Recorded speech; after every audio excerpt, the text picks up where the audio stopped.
안녕하십니까. 탐정사 강현철입니다. 오늘은 전파무기 마인드 컨트롤 BCI 뇌 컴퓨터 인터페이스 브레인 컴퓨터 인터페이스에 대해서 세미나를 가질 거고요.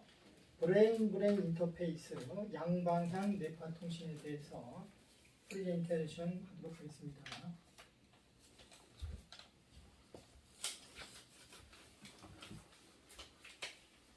세미나 전파무기 마인드 컨트롤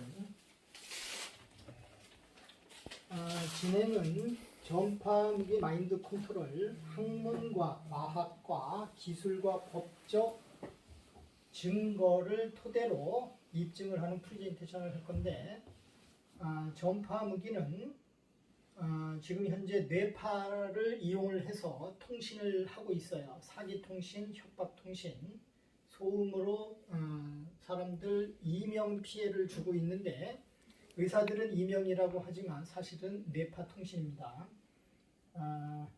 양방향 뇌파 통신과 마인드 컨트롤 뇌 조정 이용한 기술이 바로 BCI, BBI. 과학기술정보통신부는 2045년 미래전략 소통수단으로 뇌파 통신을 하겠다라고 발표를 했습니다. 2020년 7월 부산 중부경찰서 정창규 경감에게 이 전파무기 마인드 컨트롤 프레젠테이션을 했는데 그 결과는 전파무기 피해자 증명서를 발급하라고 저한테 얘기를 했어요. 그거와 관련 이따 그 증명서도 설명을 좀 드리겠습니다. 전파무기 가해자 처벌과 보상.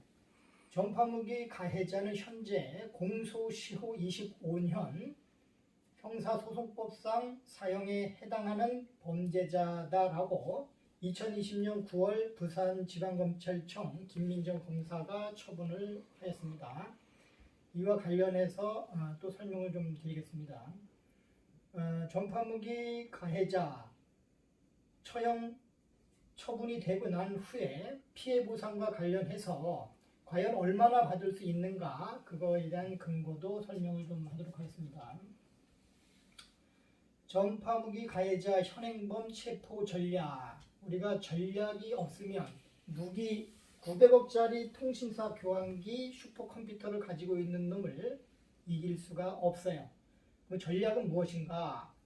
전파무기에 대해서 우리가 알아야 되는데 제가 잡은 세 가지의 공통적인 피해 증거가 있는데 이 증거를 가지고 학문과 과학과 기술과 법적으로 사람들한테 설명할 줄 알아야 된다. 경찰한테 설명할 줄 알아야 된다. 이렇게 말씀을 좀 드리겠습니다. 뇌 해킹을 기술, 과학적으로 설명을 해야 되는데 우리 이제 전파무기는 뇌 해킹을 하는데 과연 뇌 해킹을 해가지고 이놈이 어떻게 했냐면 경찰들을 약점을 가지고 협박을 해서 수사를 막았습니다. 살기 위해서 범죄 은폐에 뇌 해킹을 이용했는데 그럼 뇌를 해킹을 했다. 뇌가 어떤 건지 한번 알아보도록 하겠습니다. 시각 정보와 청각 정보는 뇌의 기억에 저장될 때에 전기 신호로 저장이 됩니다. 영상과 눈으로 본 것은 영상이라고 할 수 있지만 뇌로 저장이 될 때는 전기 신호로 저장이 됩니다. 물론 음성도 마찬가지로 청각 신호는 전기 신호로 저장이 되고 그 전기 신호로 저장된 기억 정보는 전파무기 가해자가 전파무기를 이용해서 다운로드 받은 다음에 가해자의 뇌를 연결을 해서 자신의 뇌의 기능으로 읽어낸 거예요. 그리고 자신의 뇌에 있는 생각을 통해서 다시 BCI 프로그램으로 편집을 해서 꿈이라든가 이런 걸로 역주입을 시켰어요. 그래서 생각과 우리가 감정 이런 것을 영상으로 만들어낼 수는 없어요. 물론 꿈이라든가 기억도 뇌에 들어간 것을 뇌를 해킹을 해서 이것을 영상화시키거나 또는 음성화시킬 수 있는 기술은 존재하지 않습니다.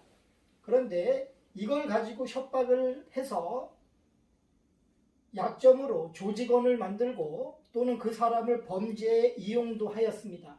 경찰 같은 경우에도 범죄에 이용을 했고 직무유기하는데 이 뇌해킹 약점을 이용했습니다.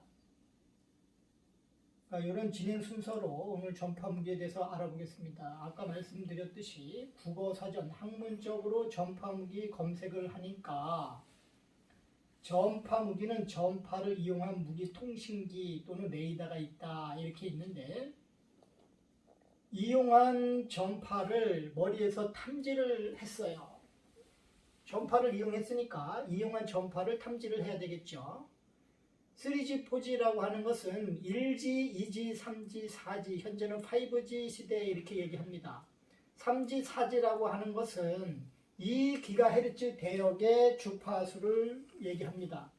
그 2GHz 대역의 주파수를 극초단파 이렇게 얘기를 합니다. 그래서 극초단파가 이용한 전파인데 그렇다고 하게 되면 통신기, 극초단파, 3G, 4G, 휴대폰 통신에 이용된 전파를 이용을 했어요. 국어사전에 있던 통신기, 통신사 교환기가 전파무기이다. 국어사전과 제가 수집한 증거와 일치하고 있고요. 이용한 전파가 2GHz 대역의 휴대폰 통신에 사용되는 통신전파이다. 전파 무기는 통신사 교환기입니다. 인간의 머리는 극초단파 신호를 받아들이는 좋은 안테나가 될 수 있다.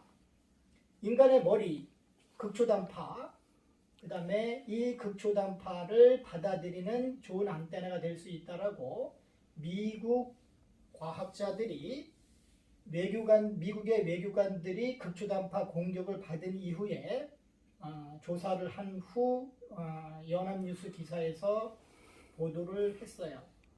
그랬는데 인간의 머리에 극초단파가 연결되어지려면 뇌파가 안테나가 되는 거예요. 여기 보면 신호를 받아들이는 좋은 안테나가 된다. 이게 바로 뇌파입니다. 그래서 뇌파를 이용한 통신, 이 뇌파 통신으로 범죄를 저질렀습니다. 뇌파와 극초단파가 연결되는가? 아까 좀 전에도 제가 설명을 했지만 여기 보시면 인간의 머리는 극초단파 신호를 받아들이는 좋은 안테나가 될 수 있다. 이 신문이 뭐냐면 연합뉴스 2018년도 8월달 9월 2일자 2018년도 9월 2일자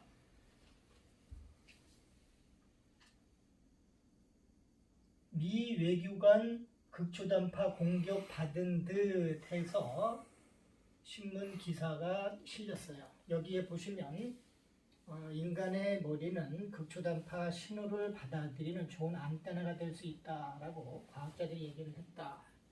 이 기사 한번 검색해서 읽어보시고요. 통신사 교환기와 이동통신 시스템을 한번 보겠습니다. A 핸드폰과 B 핸드폰이 통신을 해요. 전화를 여보세요. 이 거리가 서울에서 또는 미국에서 또는 서울로 전화 통신을 이런 시스템을 통해서 합니다. 그런데 외국으로 넘어가니까 국제 로밍이 되겠죠. 물론 이렇게 했을 때에 여기에 있는 사람이 여기 근무자가 또는 다른 사람들이 불법 행위를 저지를 수가 있어요. 이 통신사 교환기는 감청 기능, 감청 설비가 있어서 A 핸드폰과 B 핸드폰이 전화 통화를 할 때 이 컴퓨터를 이용해서 감청을 할 수가 있습니다. 도청, 범죄를 저지를 수가 있는데 이 통신사 교환기 관리원은 1984년도에 핸드폰으로 벽돌폰이었어요. 그때 통신하기 전에 우리나라에서 240억을 투자해서 이 교환기를 개발을 하고 뇌파 통신 프로그램을 개발을 해서 사람의 머리에다가 전파를 연결을 시켜놓고 지금 현재 이 관리원이 그때 당시에 이 감청 설비에 뇌파를 연결하고 다른 피시험자들은 이 휴대폰 개통 통신 설비에 뇌를 연결을 시켜놨어요. 그리고 국가에서 시험을 했어요. 뇌파 통신 시험을 했는데 이 사람은 이때 당시 핸드폰에 연결되어야 되는 전파를 사람의 뇌에다 연결을 시켜놓고 이 사람들과 여기 사람들이 몇 명씩 이렇게 전국적으로 있겠죠. 그리고 이 사람하고 통신을 했어요. 그랬더니만 브레인 인터페이스가 된 거예요. 브레인 컴퓨터 인터페이스가 이 사람도 브레인 컴퓨터 인터페이스, 이 가해자도 지금 현재 가해자도 그 당시에 브레인 컴퓨터 인터페이스, 결국은 뇌와 뇌가 연결이 되어져 가지고 양방향 뇌파 통신으로 통신을 했어요. 그런데 문제가 뭐냐? 이 사람도 똑같이 핸드폰의 개통 설비에 연결을 시켜서 통신을 했으면 되는데 이 사람은 교환기 안에서 다기능으로 통신을 하다 보니까 감청 설비에 연결을 시켜놨어요. 결국은 도청 설비, 감청 설비는 뇌와 뇌를 연결하는 순간 뇌가 해킹이 되는 거예요. 이 컴퓨터를 통해서. 그래서 이 사람은 실시간으로 이 사람들의 뇌를 전부 다 자기 자신의 뇌에다가 다운로드가 된 거예요. 그리고 이 컴퓨터에는 BCI 프로그램 안에는 이 사람들의 뇌의 전기 신호가 그대로 다운로드가 됐어요. 왜 그러냐면 이 사람들은 개통 설비지만 이 BCI 프로그램에 연결되어지는 이쪽 라인에서는 감청 설비에다가 이 사람들 정보가 다운로드가 돼버린 것이에요. 이 시험을 성공을 하고 나서 이 사람은 어떠한 정보를 자기가 알았죠. 이 전파 무기에 대해서 알았어요. 결국은 어떻게 했는지는 몰라도 이 교환기를 관리하기 시작을 했어요. 이 교환기를 관리를 하게 되면서 뇌파통신 프로그램으로 사람들 뇌에 전파를 연결시키기 시작을 한 겁니다. 그럼 어떤 방식으로 사람들 뇌에 전파를 연결시켰는가? 이 기지국하고 사람의 뇌를 지금 휴대폰이지만 이렇게 극초단파로 연결을 시켰는데 이 사람의 뇌파에서 나오는 주파수하고 기지국에서 나오는 주파수하고 통신사 교환기에 보면 교환을 해주는 렉이 있는데 그 교환기 렉을 가지고 사람의 뇌파에다가 접촉을 시켜서 이 사람의 뇌파와 통신사 기지국의 극초단파를 연결을 시킨 거예요. 이렇게 37년간 조직을 확보를 했어요. 수사기관에 있는 사람들을 자기 조직으로 확보를 했고 또는 그 이상의 사람들을 자기 조직으로 확보를 했어요. 그리고 큰 죄를 저지른 사람들은 이 협박에 이기지 못하고 이 사람의 조직원이 된 거예요. 그래서 이 사람은 지금 조직이 국가 이상으로 어마어마하게 크게 조직을 만들었어요. 그래서 조직 스토킹에 이 사람들을 이용을 했는데 피해자분들 여러분을 경찰차도 이용을 했고 119 구급차를 이용을 해서 여러분들을 스토킹을 했어요.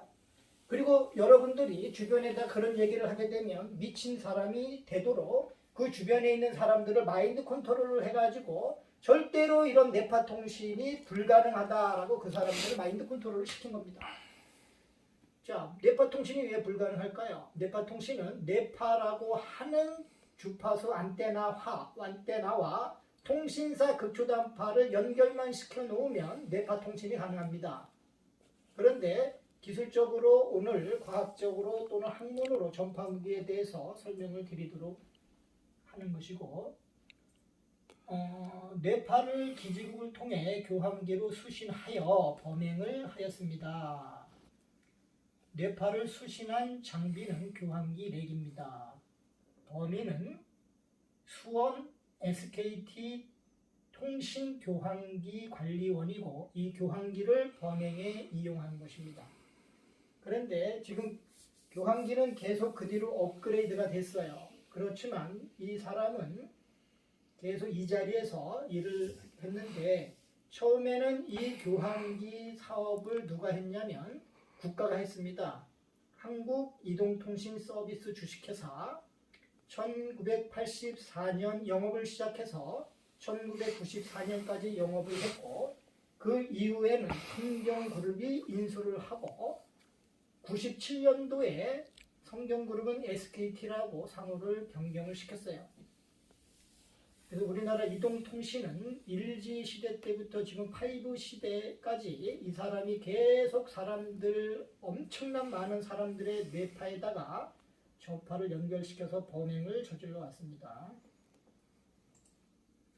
전파무기 가해자는 뇌해킹을 하고 나서 자신의 핸드폰을 이용해서 다른 사람들의 계정을 도용해서 해킹을 하기 시작을 했고, 다른 사람들의 정보로 통신사 교환기 서버를 이용해서 또는 통신사의 서버를 이용해서 무엇을 하였냐면 피해자분들의 개인 정보로 쌍둥이 폰을 만들어서 복제폰입니다. 쌍둥이 폰으로 해킹을 했어요.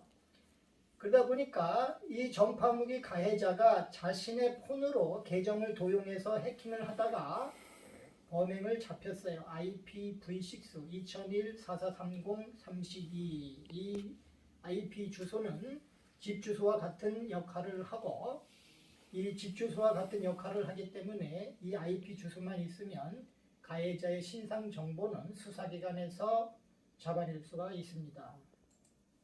전파무기 가해자가 사용한 핸드폰은 SKT, KT, LGU 이 3사의 핸드폰을 전부 사용해서 범행을 저질렀어요.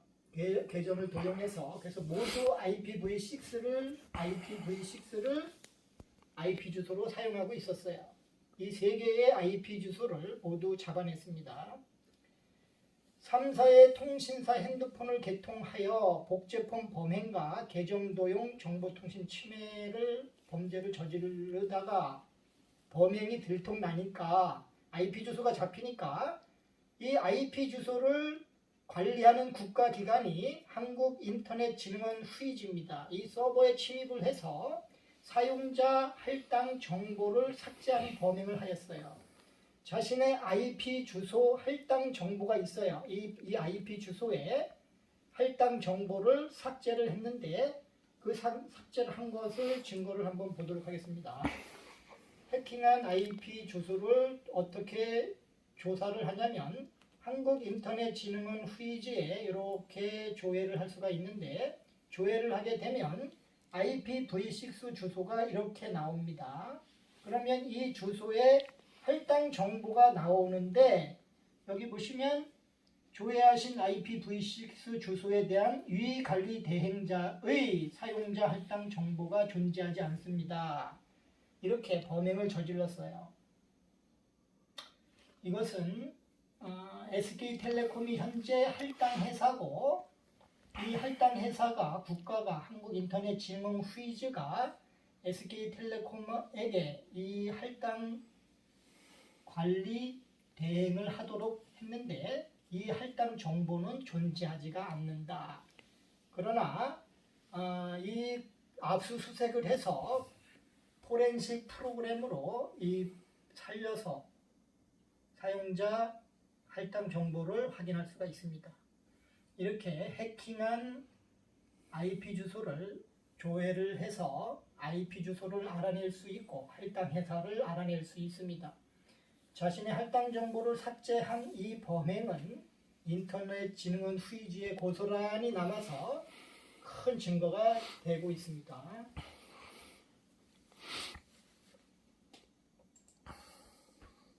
이렇게 세 개를 다 잡아냈습니다. IPv6 주소, 이 할당 회사는 KT고 이거는 LG텔레콤입니다. 3사의 핸드폰을 개통한 후에 범행을 저질렀습니다. IP 주소는 집 주소와 같은 역할을 합니다. 해킹 침입을 하면 누가 침입을 하였는지 알 수 있습니다. IP 주소는 할당 정보가 있습니다. 할당 정보를 삭제한 범행, 국가 전산망에 침입을 했죠. 이런 증거를 존재하지 않는다. 할당 정보가 이렇게 잡아냈어요. 가해자의 IP 주소와 가해자가 범행한 증거를 잡아냈어요. 뇌 해킹은 우리가 알아둬야 돼요. 이게 우리의 뇌가 나의 정보, 기억과 감정, 느낌까지 생각까지 전부 다 가해자의 뇌로 다운로드가 됐어요. 그러면 우리의 생각이 영상으로 바뀔 수가 없지요. 또는 우리의 기억이 뇌로 들어갔기 때문에 이것을 영상으로 만들 수가 없어요. 그래서 뇌파통신 프로그램에 다운로드된 기억 전기 신호를 가해자의 뇌의 기능으로 읽어낸 거예요. 여기 보시면 브레인 컴퓨터 인터페이스, 뇌 컴퓨터 인터페이스, 뇌와 컴퓨터를 연결하여 뇌를 해킹한 후에 가해자의 뇌를 통신사 교환기 감청 설비에 연결시켜 해킹한 정보, 전기 신호를 뇌의 기능으로 인지 읽어낸 건데, 눈과 귀, 시각 정보, 청각 정보는 전기 신호로 뇌에 저장됩니다. 전기 신호를 영상과 음성으로 변환시키는 기술은 아직 존재하지 않습니다. 경찰은 뇌 해킹 약점에 협박당하지 말고 직무유기하지 말고 가해자의 IP 주소를 조사를 해야 합니다. 또한 SK텔레콤을 압수수색 영장을 발부받아 수사하여야 합니다. 경찰에게 어떻게 뇌해킹 약점을 가지고 협박을 했냐면 경찰서장 또는 감사 또는 검사의 목소리를 이용해 가지고 뇌파통신으로 속였어요. 그 사람들 목소리를 이용해서 그 사람들인 것처럼 속였어요. 그리고 그 사람들로 하여금 뇌해킹 약점을 협박한 것처럼 이 경찰들은 알도록 했어요. 그래서 이 힘 있는 사람이 자신의 약점을 가지고 제압을 해서 이래라 저래라 시킨 것처럼 되어져 있어요. 그래서 경찰이 이 뇌 해킹도 알아야 되고 마인드 컨트롤 수법도 알아야 합니다. 자, 이게 과학기술정보통신부가 2045 미래전략을 발표했는데 1984년도 우리나라는 뇌파통신을 시험에서 성공한 후에 계속 뇌해킹을 방지하는 네트워크 신뢰성 보안을 강화해 왔어요. 그런데 아직 범죄를 저지르고 있는 놈이 있는데 그것도 모르고 2045 미래 전략을 발표했어요. 뇌와 기계를 연결해서 생각만으로 기계를 작동시키고, 자, 생각으로 기계를 작동시키겠다 이렇게 합니다.